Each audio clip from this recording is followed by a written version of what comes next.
Bonjour à tous, bienvenue dans ce deuxième épisode de Vivre en l'esprit. Aujourd'hui, nous allons parler d'un thème qui peut-être vous touche en ce moment, qui est celui de l'attente. Ce matin, on a reçu une guidance qui portait sur ce sujet et qui nous invitait à apprécier la beauté de chaque instant sur le chemin. Et là, ce qu'on se propose, c'est de partager avec vous chacun une expérience qu'on a eue en rapport à ce sujet. Et on commence par Lorraine qui a cette expérience de vendre son appartement. Et c'est vrai que ça s'est pas passé exactement comme ce que tu avais prévu à la base. Quelles étaient tes attentes au départ ?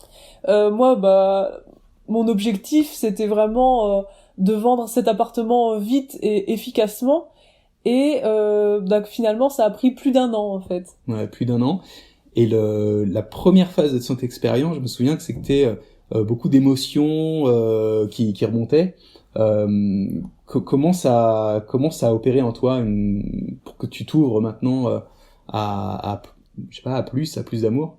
Oui, le fait que ça, dans un premier temps, les premiers mois, quand j'ai vu que l'appartement se vendait pas, j'ai vu que remonter en moi l'idée que si les choses ne se passaient pas bien, c'est que j'étais pas aimée ou que j'avais fait des erreurs.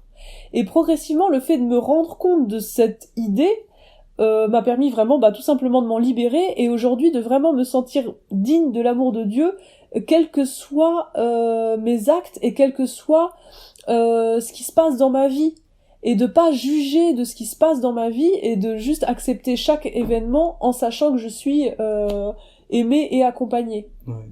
Ça, c'était la première étape. Après, tu as décidé finalement de faire appel à une agente immobilière. Et cette relation, au départ, elle partait un peu mal. Il y avait une petite peu de tension entre vous deux. Comment ça a évolué, ça ?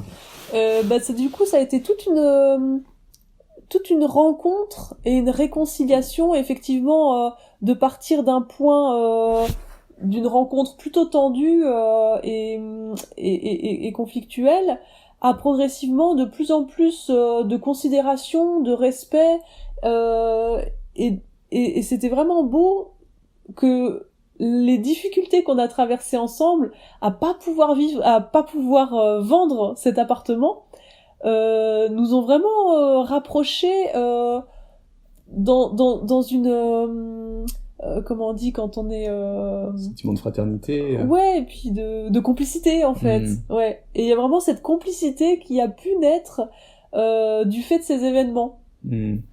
Et après, c'est vrai que pendant toute cette phase de vente, t'as vu le prix de ton appartement baisser. Et ça, c'était pas évident pour toi par rapport à ce que t'avais prévu à la base. Ça, c'est pareil, ça a dû ouvrir pas mal de choses pour toi. Ouais, c'était vraiment chouette de pouvoir déconstruire les idées qu'on a sur l'argent et sur le fait de faire de la plus-value, de rentabiliser un bien, de rentabiliser un investissement. Et c'est vrai que moi, cet appartement, je l'avais acheté en partie pour investir, pour pouvoir faire une plus-value, et finalement en le vendant, de m'apercevoir que non seulement je fais pas de plus-value, mais je le vends bien en dessous de son tarif auquel j'avais acheté, m'a vraiment permis de lâcher cette conception-là et juste de faire confiance dans le fait que les moyens dont j'avais besoin pour ce qui m'était proposé de vivre m'étaient apportés. Et que moi, ma conception qui était très gestionnaire de bien tenir ma comptabilité, de savoir combien j'allais dépenser, combien j'allais recevoir d'argent, et là de faire confiance, de juste faire confiance dans le fait que Dieu sait ce qu'il fait et sait de quoi nous on a besoin, alors que nous on le sait pas. Ça m'a beaucoup soulagée et ça m'a beaucoup délesté de cette responsabilité que je me donnais de l'argent, de gérer l'argent. Ouais. Et là, du coup, sur le chemin, on va dire, de l'attente à la contemplation, où t'en es? Là, je me sens vraiment confiante, notamment là avec l'expérience qui nous est proposée de confinement, où en fait tous les projets sont en stand-by, la vente est en stand-by, tous les spectacles que j'avais, toute la tournée de spectacles que j'avais programmée, ils sont tous annulés, et et c'est ok, ça me va comme ça, parce que j'apprécie vraiment cet instant de vacances et que j'ai vraiment confiance que tout cet épisode de confinement n'affectera en rien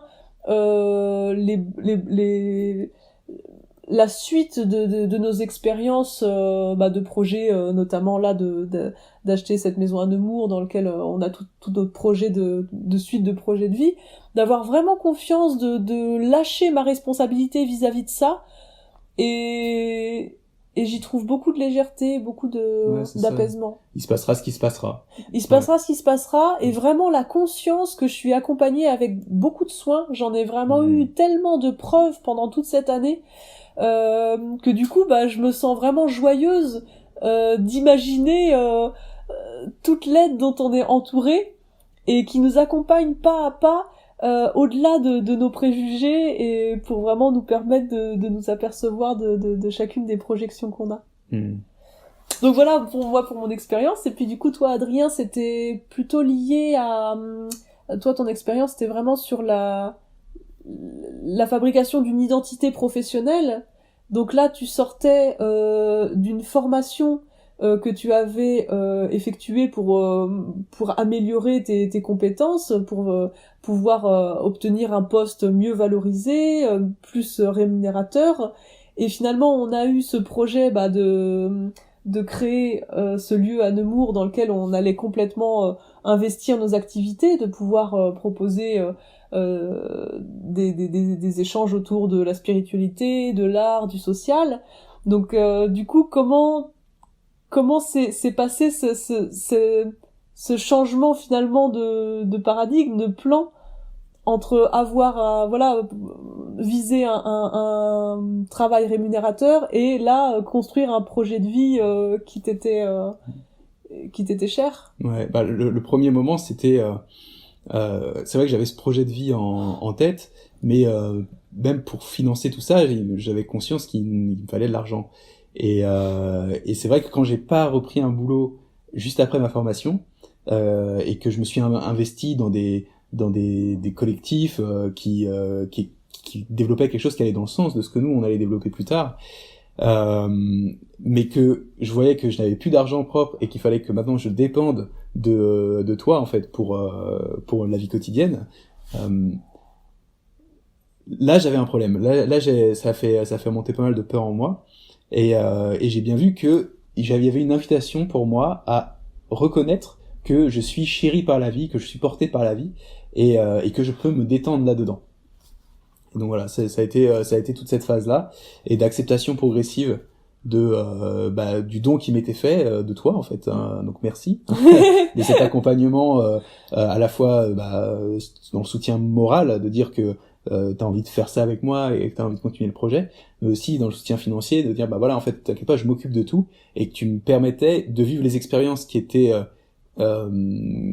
m'étaient apportées naturellement par la vie, et qui allaient dans le sens de ce qu'on voulait développer. Ouais.